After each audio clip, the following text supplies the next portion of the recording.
Okay, today we're doing lesson 4.6. Today we're going to be defining midsegment, and we're also going to be using the midsegment theorem.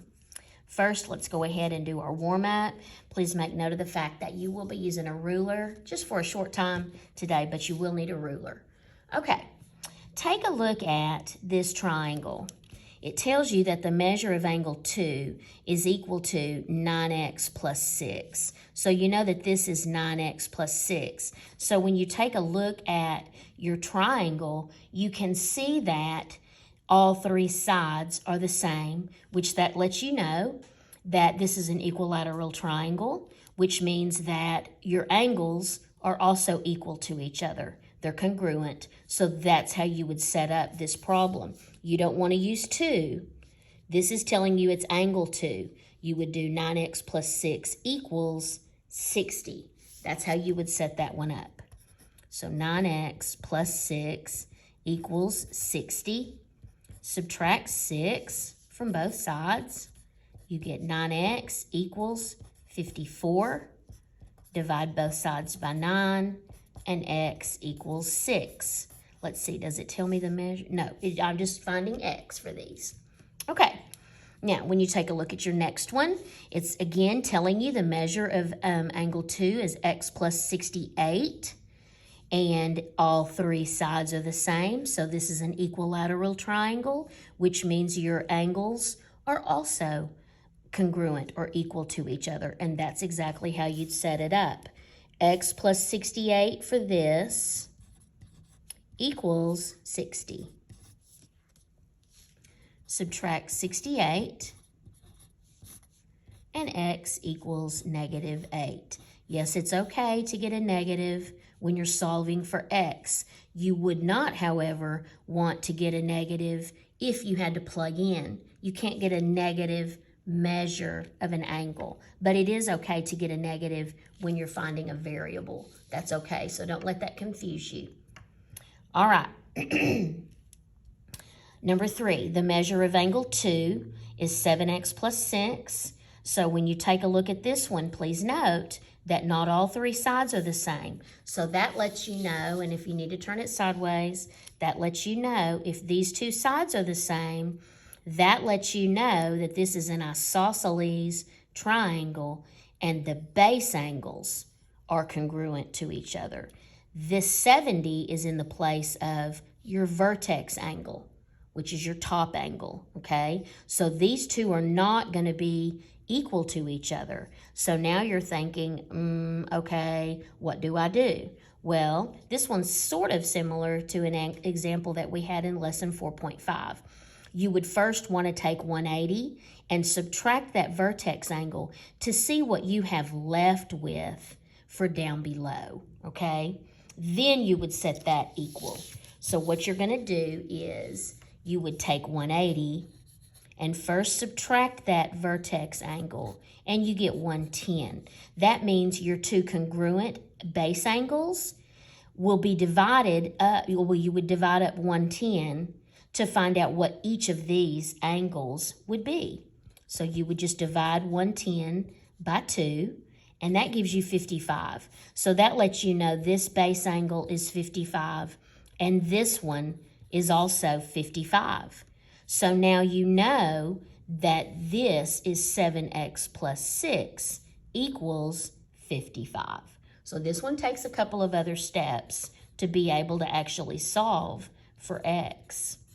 But it's not hard. Subtract 6 from both sides, and you get 7x equals 49. Divide both sides by 7, and x equals 7. You just got to be really careful that you pay close attention to the congruent markings. All right. The last one, all three are not the same. This is exactly like the one we just did. This one, and it's just upside down. If you had to turn it upside down to understand the concept, that's okay. But this lets you know by these congruent markings, this is an isosceles triangle. This is 35. That means this one would also be 35 because this is an isosceles triangle, okay? So that one's 35. So what you need to do is you would add 35 plus 35, and you get 70.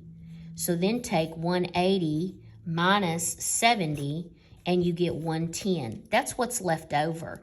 That means right here is going to be 110. This angle, which technically is your vertex angle, but this triangle is just upside down. That means this is going to be 110 degrees. So the measure of it is x plus 120, and you know it's going to equal 110 degrees, and that's how you would set it up. X plus 120 equals 110.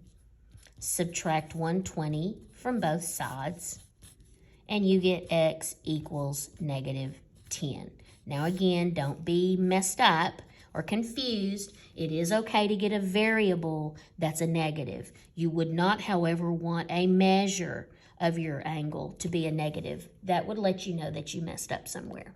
But it is okay to have a negative variable. And in fact, if you wanted to plug in right there for that x, negative 10, the measure of angle 2 is negative 10 plus 120, which that would be equal to 110. So then by plugging it in, you know that you're correct.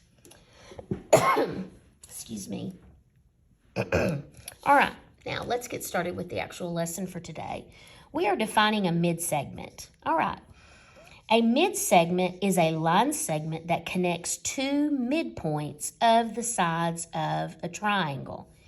DF is the midsegment between AB and BC. So let me explain what they did. And we did midpoints. We did talk about midpoints way back in chapter 1 whenever we learned about line segments. Okay, so this is kind of combining two different things.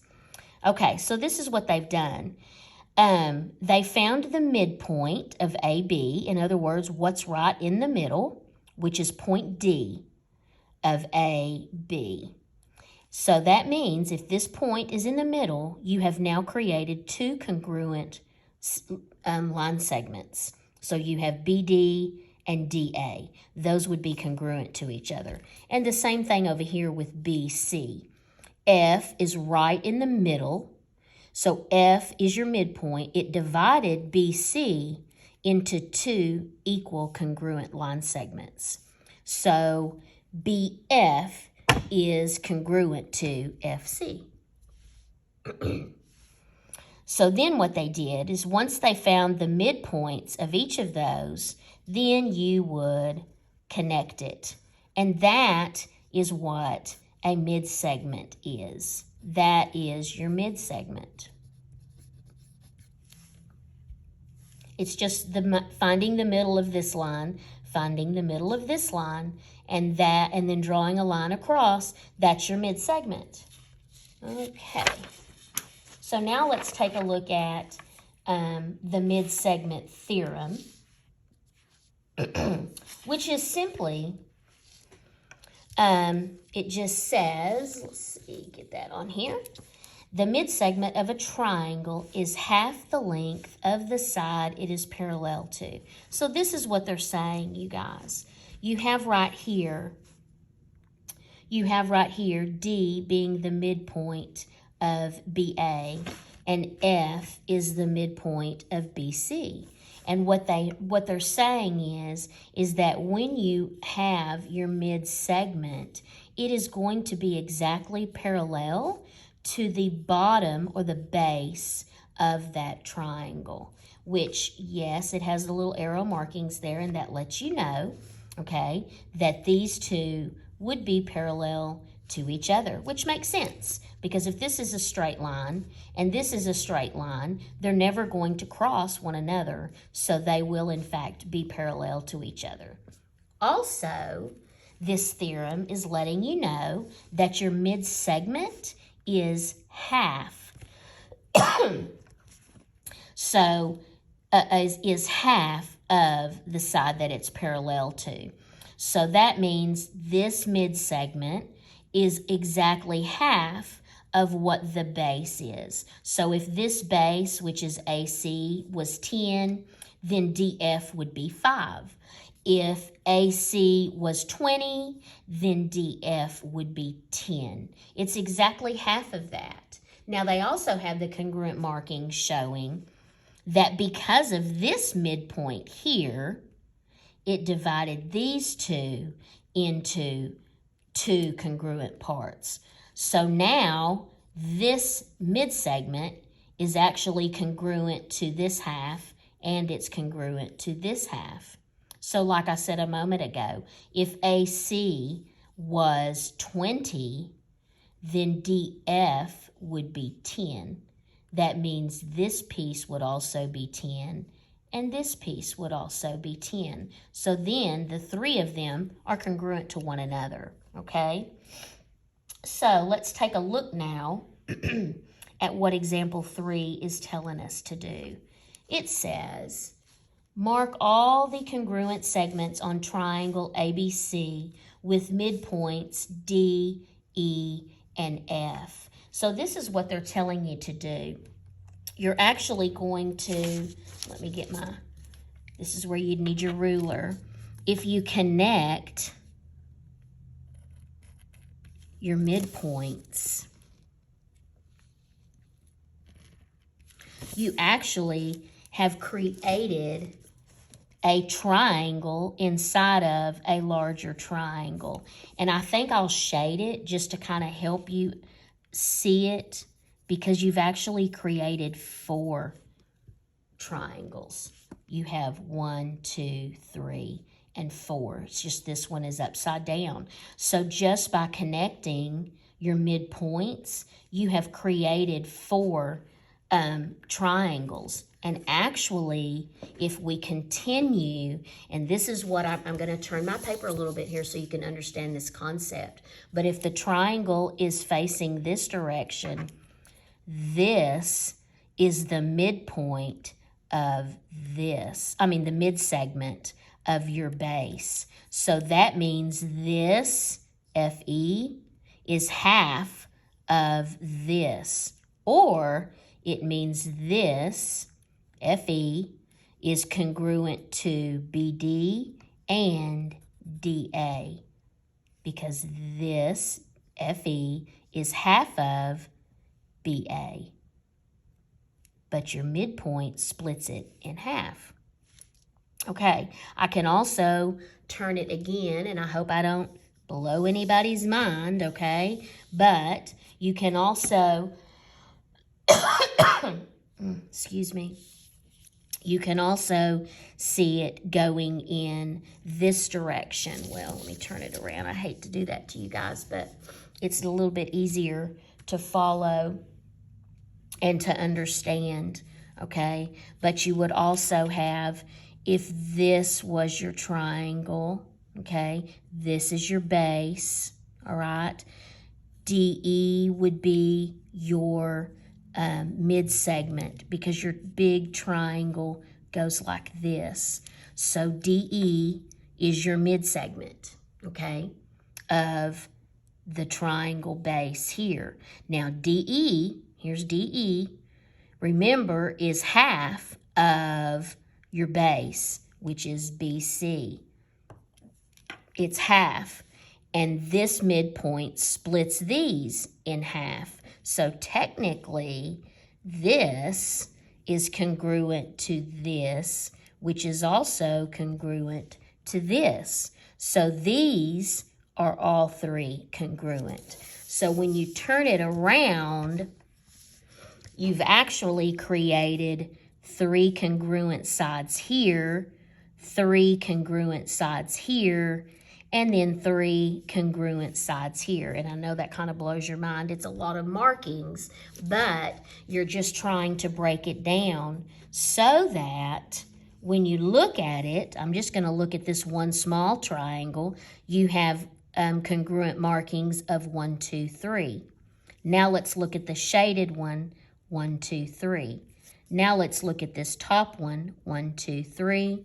And now let's look at this bottom one, 1, 2, 3. So just by connecting your midpoints, you have 4 congruent triangles. And they're all congruent because of side, side, side. Wow. Who would have ever thought about that? And it took me quite a long time to explain all that. But that's what happens when you have a midsegment. So if we can move down just a little bit, we'll get into our next example, which is example 4. It says MN and O are the midpoints of the sides of the triangle. So you have M, N, and O. So that's letting you guys know that MN is half of XZ, okay? Now, let's just look at that one triangle. This one larger one here, this O splits it. That means this is congruent with this, and it's also congruent to this one, okay? And if I turn the triangle sideways, I have this mid segment and this base, and N splits this in half, creating congruent line segments, and it's also going to be congruent with this one, okay? And then I have one more. That's a lot of lines, I know, but you have one more because you have this large triangle, okay? And you have this mid segment and this base. So that means this side and this side are congruent along with the mid-segment, okay? So I know that's a lot of lines, and you don't have to do that every single time. But what that means is this. If this side is 5, that means this is also 5, and this is also 5, okay? And if I turn it sideways, if this is 4, that means this one is 4 and this one is 4. And then if I turn it one more time, I'm looking at the 2 markings now. If this one is 3, this one is 3, and this one is also 3. So, that's a lot of marks. But that's how it works. Okay, it's just splitting it up into all the different triangles that you wind up having. Now, it's telling me what is MN. So find MN. Here it is, MN. What is the length of that? 5. And now it says, what is the length of XY? So X, Y, all the way across. Well, if this piece is 4 and this piece is 4, that means X, Y is 8. Now they want me to find the perimeter of triangle XYZ. Now, triangle XYZ is the larger triangle on the outside. Okay, now perimeter, I know everybody all knows that, is you add all sides, okay? That's what everybody always says, add all sides, okay? That's what you do. So over here, X, Y, you have 8. Over here, Y, Z, you have 6. And down here on the base, for XZ, you have 5 and 5, so that would be 10. So now, you just add 10 plus 6 plus 8, and you get 24. All right. Now let's move on to example number 5. Okay. Here's my mid-segment. Remember that this, AB, is going to be half of your base, which would be 34, okay? Or, in other words, 2 of these equals 1 of these. So there's a couple of different ways that you could set this up. I'm trying to think about what would be the easiest way that the kids would set it up, because this is half of this, which, let's think about it. 34 is the whole thing. If this is half of that, 34 divided by 2 would be 17. So that's one way you could solve for x, is that 3x minus 1 equals 17.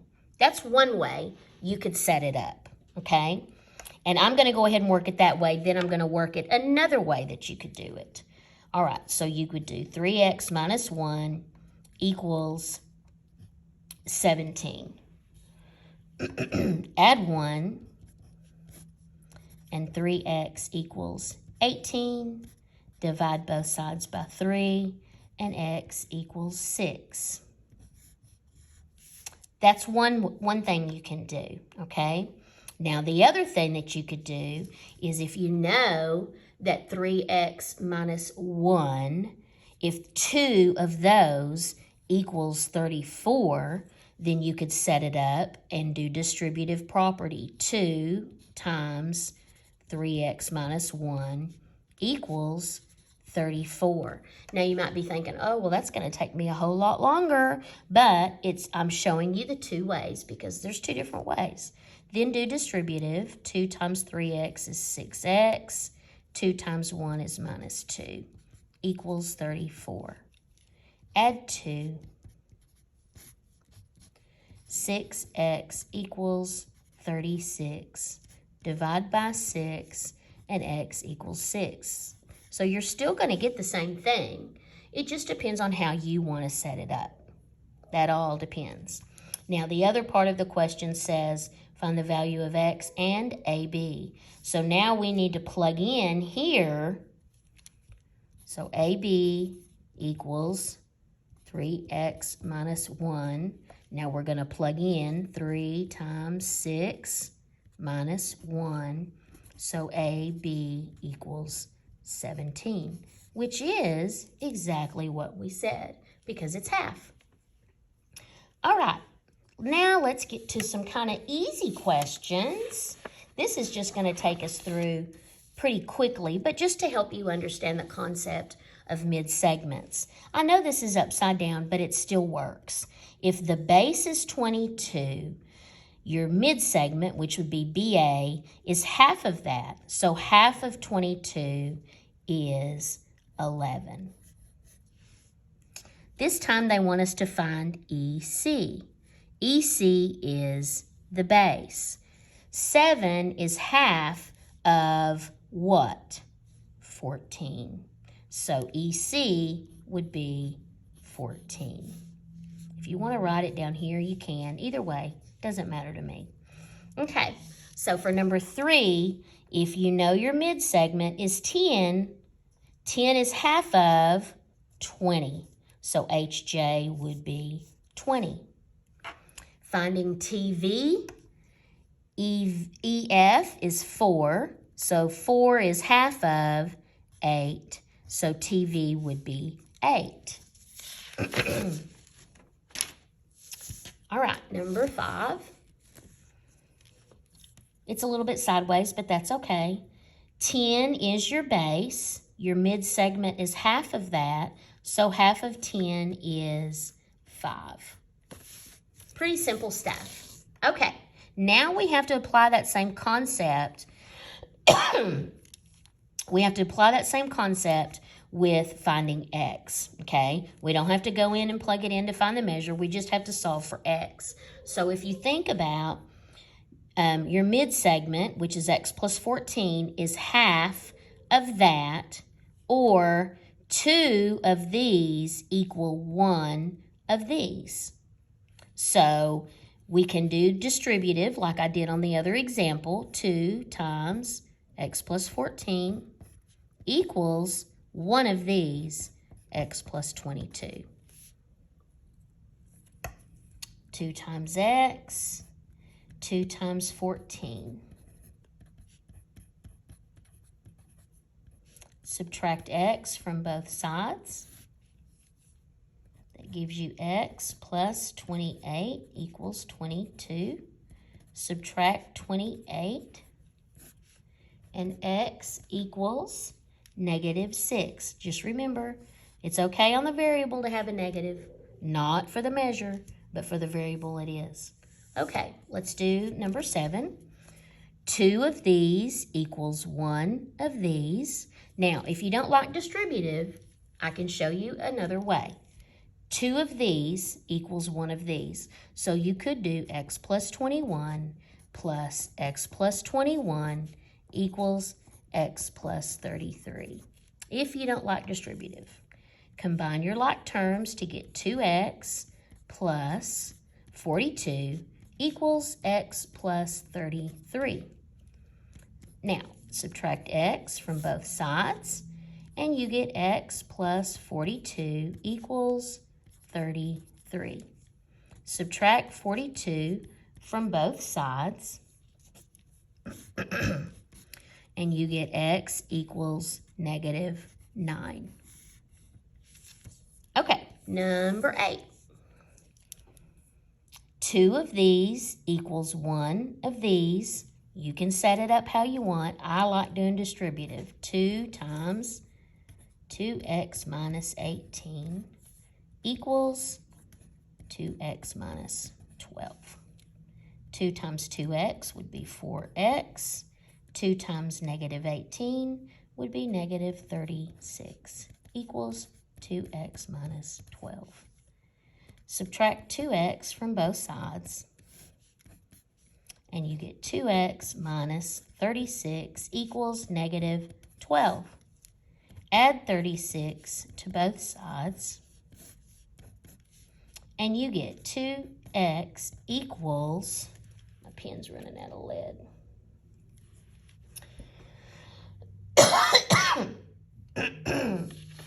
Excuse me. 2x equals 24. Divide by 2, and x equals 12. Okay. Keep going. Keep going. Let's see. Make sure it's on the video here. All right. 2 of these equals 1 of these. So you can do x plus x equals x plus 12. Combine your like terms. That's going to give you 2x equals x plus 12. Subtract x from both sides, and you get x equals 12. Last question, number 10. Is that the last? Oh, it sure is. Last one. 2 of these equals 1 of these. So x plus 13 plus x plus 13 equals x plus 20. Combine your like terms, 2x. Combine your other like terms, plus 26 equals x plus 20. Subtract x from both sides, and you get x plus 26 equals 20. Subtract 26 from both sides, and you get x equals -6. And that concludes lesson